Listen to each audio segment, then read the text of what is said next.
Okay, as to begin with, I'm not entirely convinced that Bangladesh and China are deepening their engagement. Last 20 years has been deep enough.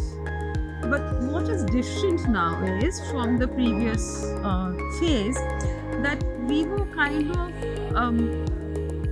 confident that Bangladesh government would not do anything to hurt India's national interest, and they would not allow China to do that from Bangladeshi soil or from any of the projects that Bangladesh and China were working together on. The problem right now, we are standing at a very difficult impasse where India-Bangladesh relationship is very tenuous. And there is very little communication. So I think there has been a lot of wrong signaling, I feel, that about how Bangladesh is getting closer to China.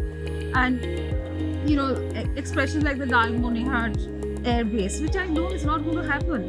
It's there's nothing practical to it, but just that too much has been media played, too much of, and because when you're not speaking and you're not talking, then you don't have any clarity, and nobody is from Bangladesh's position has clarified, nor from India has anybody asked.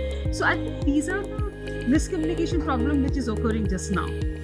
But we've seen for so many years China has worked so well in Bangladesh, right? So it's not a new phenomenon, and I don't think that's something should bother anybody, including I think India is a confident power in the region, and I don't think they would look at it from that point of view. But until unless we see something untoward unraveling. And my second question is, in 2015 to 2016, you worked on the India-Bangladesh land boundary agreement, and which addressed the long-standing issue of enclaves and adverse possessions along the 12-kilometer India-Bangladesh border, the fifth longest international boundary. In that context, what is your reflection on the point of in 2025?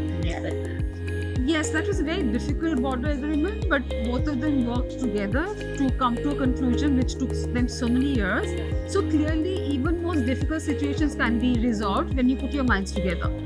But at this point of time, and we are aware of the fact there has been issues on the border, especially from Bangladesh's point of view about border killing. There are certain cases of Katatar and those implications and all of them. I'm aware of that. But I just felt that India and Bangladesh should have more conversation on this, because let's not forget there are a lot of the issues also on the ground. And we've, often at track 2, which used to occur earlier, we used to talk about how after dusk, if you can make it no movement, what happens is when the security forces are firing in that environment of geography where there are long trees and bushes and it's dark, because we don't have enough lights to have clarity on who is the person, and we all look the same, right? So when the security forces are shooting out on everybody, so for it can be a Bangladesh, it can be an Indian, and that's been a problem. But then, and we all know that these government encourages people's movement, right? But it's basically contraband market that exists there, smuggling that exists there, So those are the issues, and I think again for both Bangladesh and India, it's important that they talk on this and resolve the problem. And I know you can't resolve it 100%, but when you're having a very well-intent dialogue, I'm sure some of it can be worked out. So thank you very much.